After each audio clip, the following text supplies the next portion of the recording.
So you have this, no, good vibes only, no. So for some of you, right, no, mga Leo natin, no, yeah, maybe, no, just like a fire sign, no, because you are a fire sign, right, no, maybe for some of you, mainitin ang ulo ninyo, right, no, so sinasabi ng inner self mo rito, right, no, have this good vibes only, right, no, wag mong masyadong pairalin yung init ng ulo here, no? Kung halimbawa, for some of you, simpleng bagay lang, no? Wag idadaan agad sa init ng ulo, no? Be good vibes, no?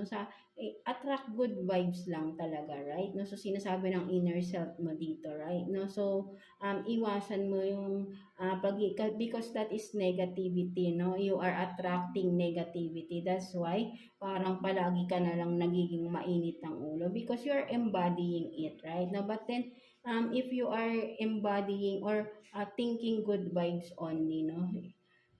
Agad-agad magshi-shift, no, ang init ng ulo, agad-agad magshi-shift into cooling, no, something like that, no, mawawala agad, no, kung good vibes or positivity is in your mind, no, something like that, no. But then kapag ka nagtutuloy-tuloy kasi yung init ng ulo, it means negativities around you or in yourself mismo, no. So sinasabi ng iyong inner self here to have this good vibes only, right? No, wag kang mag-isip ng bad vibes, no, because you are embodying it, no, something like that, no, naaapektuhan yung everyday life mo, no, something like that, no, mga Leo natin, right? No, so let's see, sitwasyon within the family, no, anong meron pagdating sa family, right? No, so kuha tayo ng 2 cards here for you, Leo, no.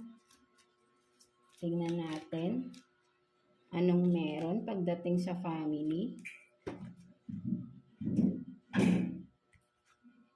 So you have this 3 of Cups and then Wheel of Fortune in reverse. No, so for some of you Leo, no, ang nakikita ko rito, right, no, there is something or someone within the family. Yung sabihin natin walang pagbabago, no, with the Wheel of Fortune in reverse, right, no, matigas ang ulo, no, something like that, no, kung sino man ito within the family, right, no, ayaw niya ng pagbabago or something na never niyang kayang magbago, no, something like that, no, with the Wheel of Fortune, no, ayaw lumabas sa comfort zone niya, pwede rin, or happy-go-lucky itong person na ito, no? Hindi niya naiisip yung mga consequences ng ginagawa niya, right? No? So, something like that na parang this person, no, kung sino man ito, right? No?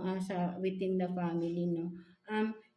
Dapat may pagbabago ng ginagawa, but then, no, hindi niya tinagawa, no? Maybe lagi lang nagsasalitang magbabago siya, but then kung makikita mo, with the Wheel of Fortune in reverse, right, no?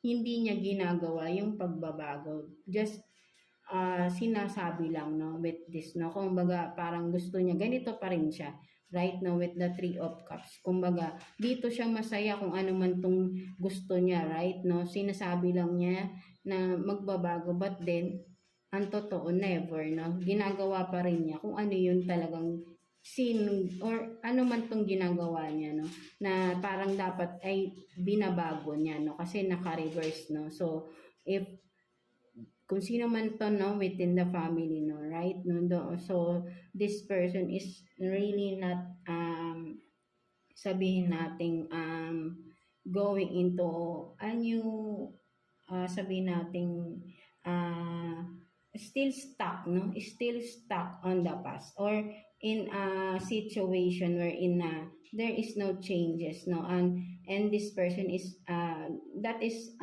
kumbaga sabihin natin nga hindi natin pwedeng pilitin because ayun ang gusto niya, right? No, so maybe for some of you within the family, marami na nagsasabing magbago na to, but then hindi pa rin, no? So yeah, no, sa kanya na lang consequence yun, right? No, with the Wheel of Fortune in reverse, right? No, so nakikita natin, no, nagiging worse lalo, no, with the Wheel of Fortune in reverse, no.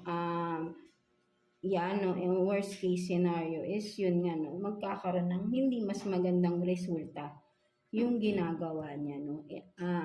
And consequence niya yun, no? Something like that na within the family, no? So, whoever is that, no? So, kayo lang din nakakaalam yan kung sino yan, no? So, let's see, no? Situation, no? From the people around you, right? No? Let's see. Anong meron pagdating sa mga tao sa paligid ninyo, Leo, no? Kuha tayo ng 2 cards here for you, Leo.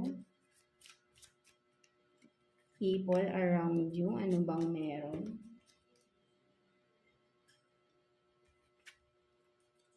So you have this, no, healing waters, and then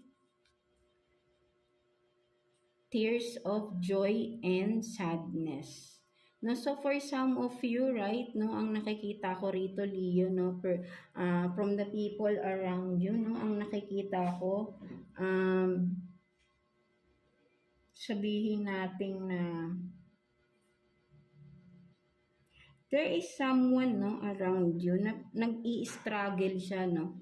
Nag-i-struggle na sabihin natin na pinapakita niyang masaya siya, but then within inside, no, there is this sadness, no? 'Di ba? Something like that, no? Because this person is in pain, no? Something like that, no? So, ayun yung nakikita ko rito, right, no? With the healing waters here, no? This person has to heal, no? Something like that, no? So, kung sino man ito, no, around you, no? There is someone na hindi pa nag-heal, no? Pinapakitang masaya, but then ang totoo, no? Something na hindi siya, or there is sadness or pain inside, no?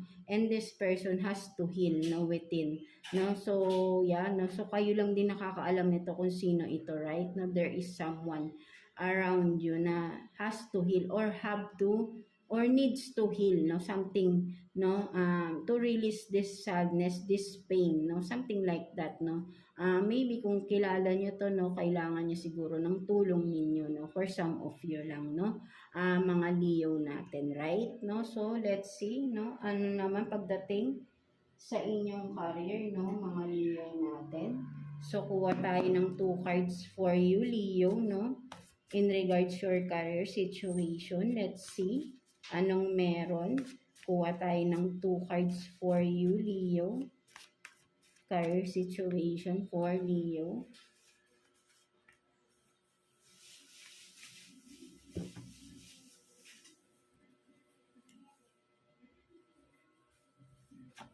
So you have this fake offer, water sign, and then always busy, running away, responsibilities, excuses.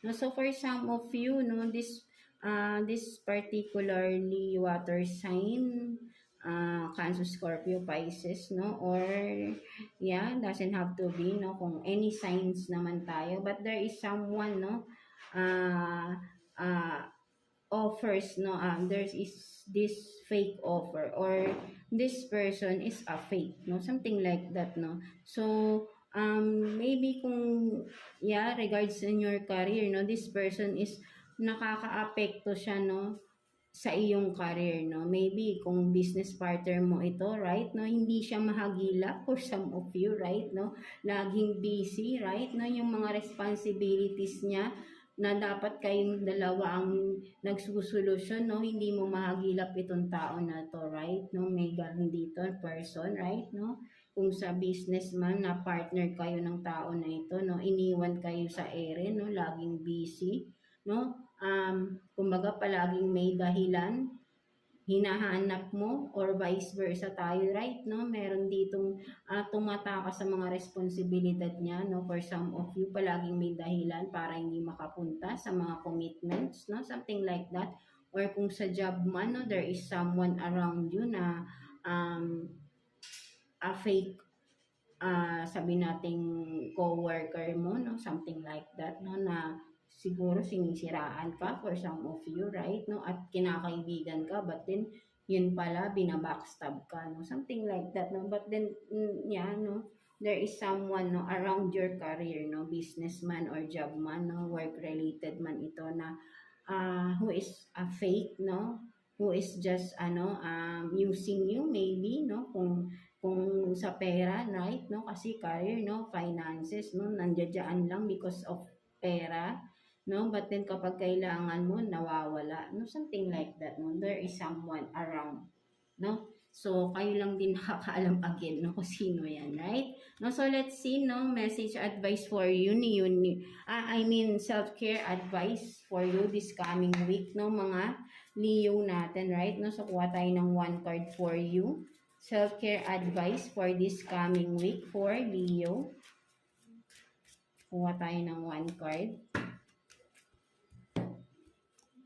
So, you have this, no, sync with the moon. No, so, for some of you, Leo, no, maybe may mga synchronicities kayong nakikita, repeating numbers, right? No, for some of you. Or, yeah, once you are looking above, or I mean, in the sky, no, you are seeing this moon, no, there is something you are felt, no, something different kapag nakikita mo yung moon, right? No, meaning you are with sabi natin you have this synchronicities, no, with the moon, no, you are being synchronized, no, something like that, no, sabi natin you are connected with the moon, no, something like that, no, and with this, no, nakaka-affect sa'yo, no, yung changes with the moon, no, something like that, no, parang particularly, no, for some of you lang, no, who can resonate with this, no? So, ang sinasabi rito, right, no, a self-care advice for you this coming week is to have this, sabihin natin for some of you, maybe, you are into spirituality, you have the psychic abilities, yeah, open ang third eye ninyo for some of you, right? That's why you are connecting or connected with the moon. So, maybe, sabihin natin na at night, no, you can do some meditation, no, connect to the moon, of course, no, para ma-develop pa ano yung meron ka, no, something like that, no, with this, no, kasi nakikita natin, no, makakatulong sa'yo ang meditation under the moon, no, something like that, no, there is something special, there is a synchronized sabihin natin na message, no, meron ka ring makukuhang mga messages, no, once you are meditating, no, for some of you lang, no, so kung sino lang nakaka-relate dito, relate of course, no, dito sa no, for some of you there is psychic abilities, no, mga Leo natin, right, no, so let's see, no, person on your mind, no, situation, from the person on your mind, no? So, kuha tayo ng 2 cards for you, Leo. 2 cards for Leo, no? Situation, person on your mind, no? Let's see. Kuha tayo ng 2 cards here.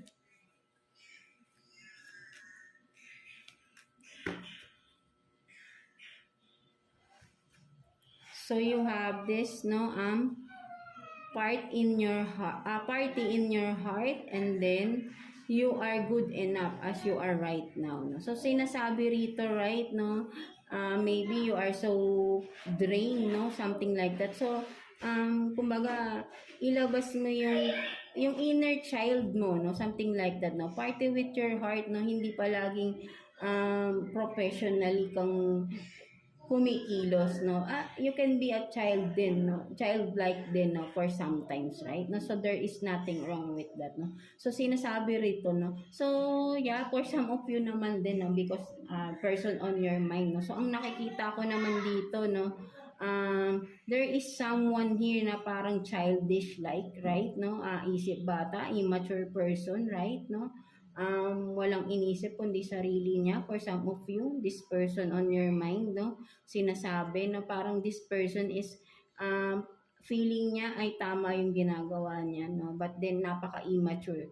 this person, no, mga Leo natin, right, or vice versa again, right, no, and this person, no, wala siyang nakikitang pagkakamali sa sarili niya, right, no, so ayun din yung nakikita ko for some of you, right, no, within this person, no, so kumbaga ay wala tong iniintindi, no, parang kala mo ay bata, immature nga, no, something like that, no, so wala siyang pakialam sa paligid niya, basta siya gagawin niya yung gusto niya, no? Something like that, no? Parang bata talaga na kung mag-isip, no? So, kung sino man ito, right, no? So, sakit sa ulo, no? Something like that, no? Sasakit talaga yung ulo niyo rito, right? No? So, maybe for some of you, no, kung if you are dealing or still dealing with this kind of person, no, maybe you have to decide or make a decision with this, no?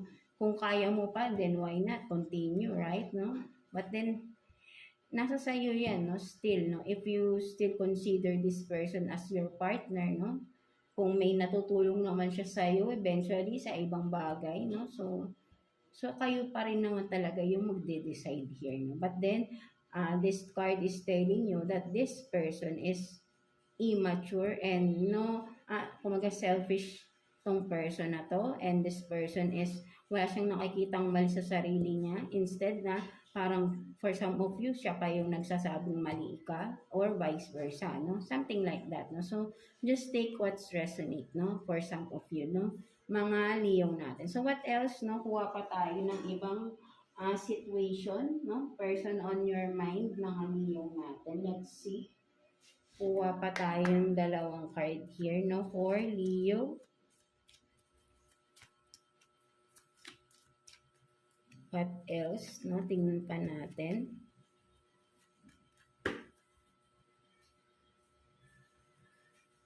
So you have this, no, key on a ring, many options, unconditional, one night stand, string along, and then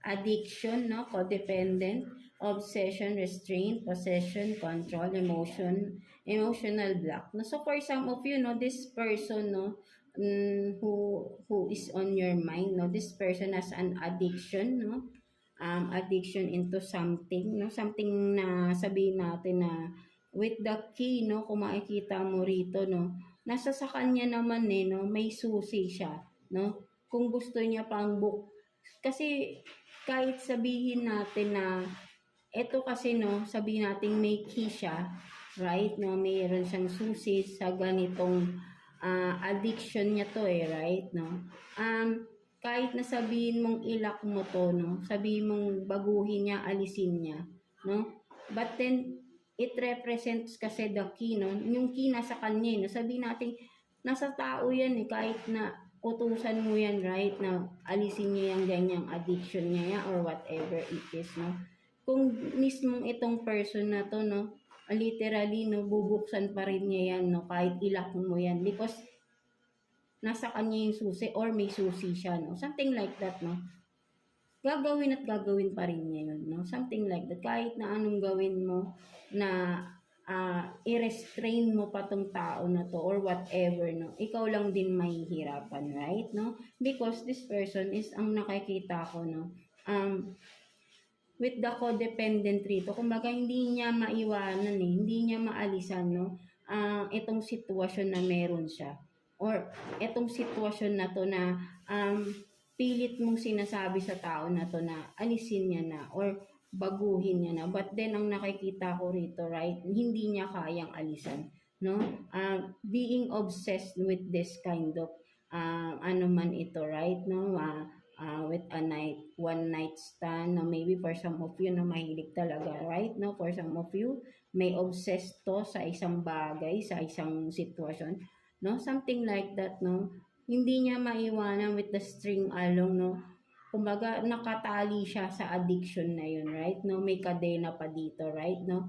with this kadena, right, no, siya rin yung may hawak ng susi, no, anytime pwede niyang alisin yung kadena at again pumunta ulit doon sa gusto niyang gawin, no, something like that, no. So it's up to you, no, mga Leo natin, or vice versa tayo, kung ikaw man to Leo, right, no, may mga ganito kang characteristic, no. So yeah, so take what's resonating with you, no, but then, no, kung makikita natin, no, sabi nga wag mong pilitin ng isang tao or wag mong ipagdasal na magbago yan, no, nasa sa kanya yan, no, hayaan yung makita niya yung pagkakamali niya, no, sa sarili niya, right, no, wag mong kahit sabihin mo kasi malaki na yan right, no, mature person na yan nagiging immature lang because of his addiction or whatever na ginugusto niyang gawin, no? Because hindi niya nakikitang yung pagkakamali niya unless na may mangyaring hindi maganda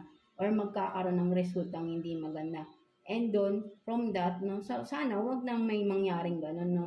Hanggang sa doon siya magigising sa katotohanan may pagkakamali siya, right? No? But then, kung nasa sa tao na yan no, sabi nga gano'n, no, kung ano itong mga pagbabagong gusto natin sa isang tao, kung yung tao mismo hindi magbabago, no, so, wala tayong kasalanan doon, right? No, so, ang kailangan nung gawin, no, move on from that person, detach, no, from that person, kasi nga kahit anong gawin mo, kung di niya kayang magbago, maaapektuhan ka right? No? Maaapektuhan ka talaga. So, kailangan mo, ikaw na mismo yung umalis. No? Maybe from that, baka magbago siya once na ikaw na yung umalis. Kasi, nakadepende rin siya sa'yo, right? No, isip niya kasi, tatanggapin mo pa rin siya, right? No, kahit ano pang gawin niya, paulit-ulit, no, tatanggapin mo pa rin, right? No, but then, kung ikaw tong mismo ang magbabago, babaguhin mo yung sitwasyon mismo, ikaw ang aalis,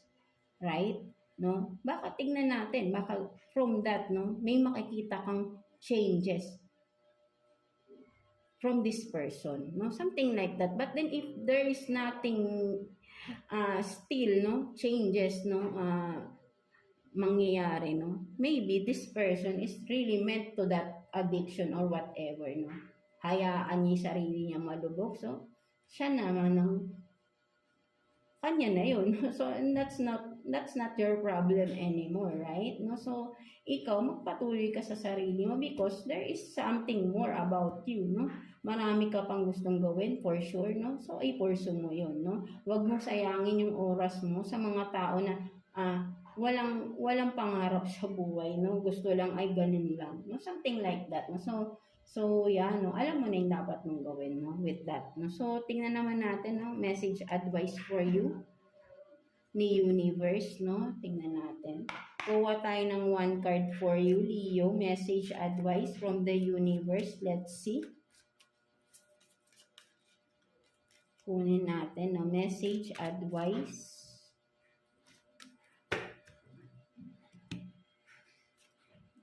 So, you have this, no, take action. So, for some of you talaga, no, there is something na kailangan mo nang mag-take action, no, kung ano man ito, right, mga Leo natin. So, alam mo na rin naman yan, right, no, ano yung kailangan mong actionan, anong sitwasyon yung dapat mong actionan. So, sinasabi dito ni Universe, no, to take the action na, no, huwag mo nang patagalin, alam mo na kailangan mo na tong gawin because kung patatagalin mo pa, ikaw lang din yung mahihirapan, right? No, kung ano man itong sitwasyon na mayroon ka na kailangan mo ng aksyonan, no, ay gawin mo na daw, no? Sinasabi sa iyo dito ni Universe, right? No? So, yan, kailangan mo maging matapang, no? Be brave enough to take this action, no? Something like that, no? Para rin yun sa ikabubuti mo, no? Para sa sarili mo, no? So, prioritize yourself, of course, dito, no? Something like that, no? Mga Leo natin. So, yeah, that's it for you, mga Leo natin, no? So, I hope na